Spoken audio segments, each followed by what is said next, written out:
Hello there and welcome back to another edition of the Hot Lap Classic Remastered. This time we're taking a look at the 1998 Subaru Impreza WRX Sedan. No, this isn't the same episode as yesterday. That was the 1998 Subaru Impreza WRX Wagon. This is the Sedan. This is our final WRX Sedan to run around the course and the final WRX base car in general. Of course, the STIs and stuff, but no, as far as WRXs go, this is the last one. And this lets us do a direct comparison between the WRX Wagon and the Sedan, which is quite interesting. For instance, this has 38 more horsepower than the Wagon does, which is interesting. It also weighs about 20 kilos less.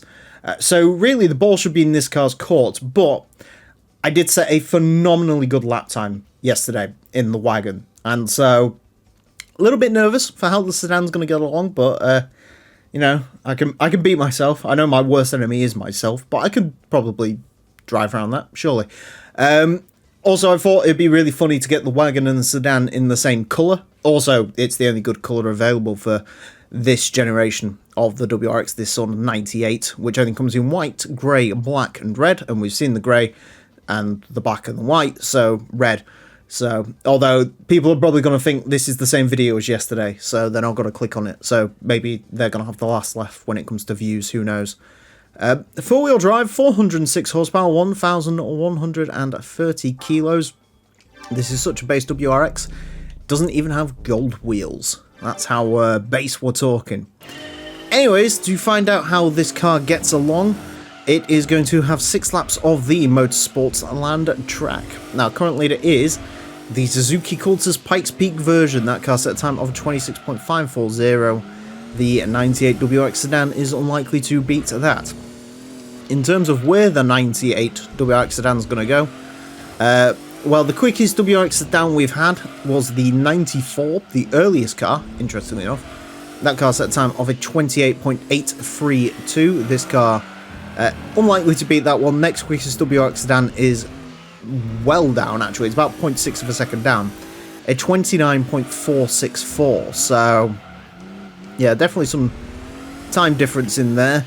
And as mentioned, I set a bit of a worldie of a lap in the 98 WRX Wagon yesterday. It's set at 29.248. So, a lot of time to try and find in this one.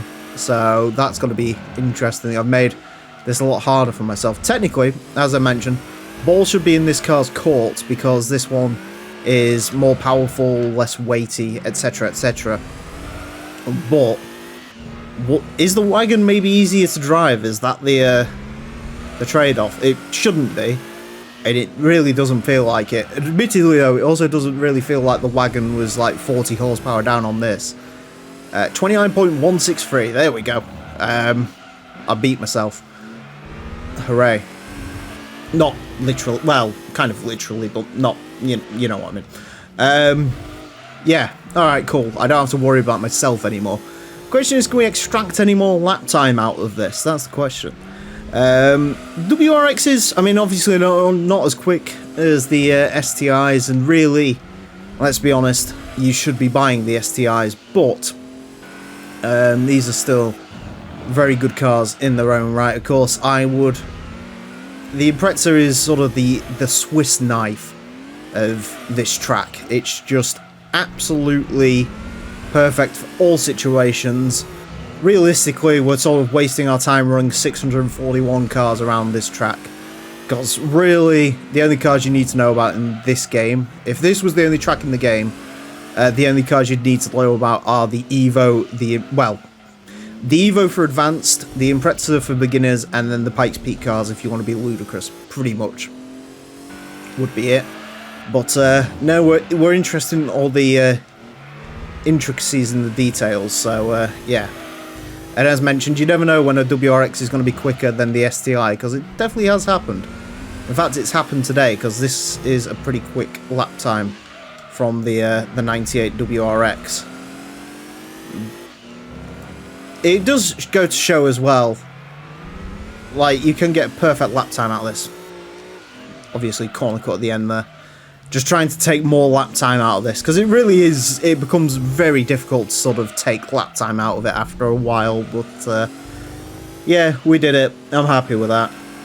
I'm very happy with that. 29.163. Certainly, good time, good final time for the WRX Sedan. I'd say, I don't know, could I go quicker? I guess we'll find out when we get to the splits. I definitely go quicker in the wagon. I can tell you that. I don't even think you'd go quicker in the wagon, and you're probably better than I am, but a little bit of time on the table there, isn't there? A little bit of time. Obviously, those 2 final lap times got a little bit too liberal with that last corner.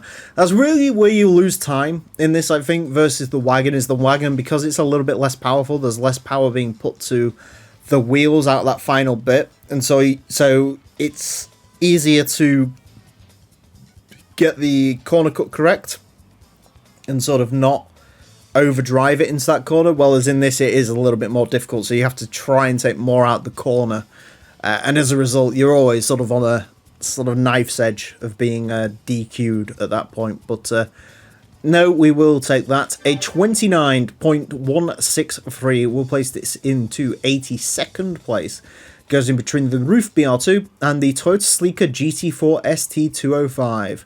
So even the quickest Celica is slower than a standard WRX sedan, which tells you a lot. It is quicker than a Lotus Esprit GT1.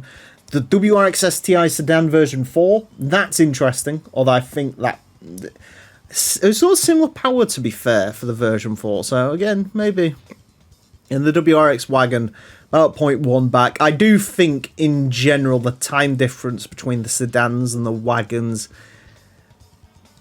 I sort of think it depends. It could be anywhere from about 0.1 to 0.3, I think, would sort of be my guess. Obviously, around a conventional racetrack, the wagon is going to be outgunned by the sedan all the time. But considering it's only really initial acceleration around this course as opposed to like overall like top-end top speed, yeah, I think that's the reason why the wagons get a little bit of a fairer shoot around here. But yeah, there you go. That is the final of the base WRXs, and it's only STIs from here. It's starting now that we're getting big vehicle categories like this out the way. It is starting to feel like we're approaching the end of this season, almost. Anyways, that's it for this episode. Thank you all very much for watching. Join me next time when I'll be driving something actually different. Until then, farewell.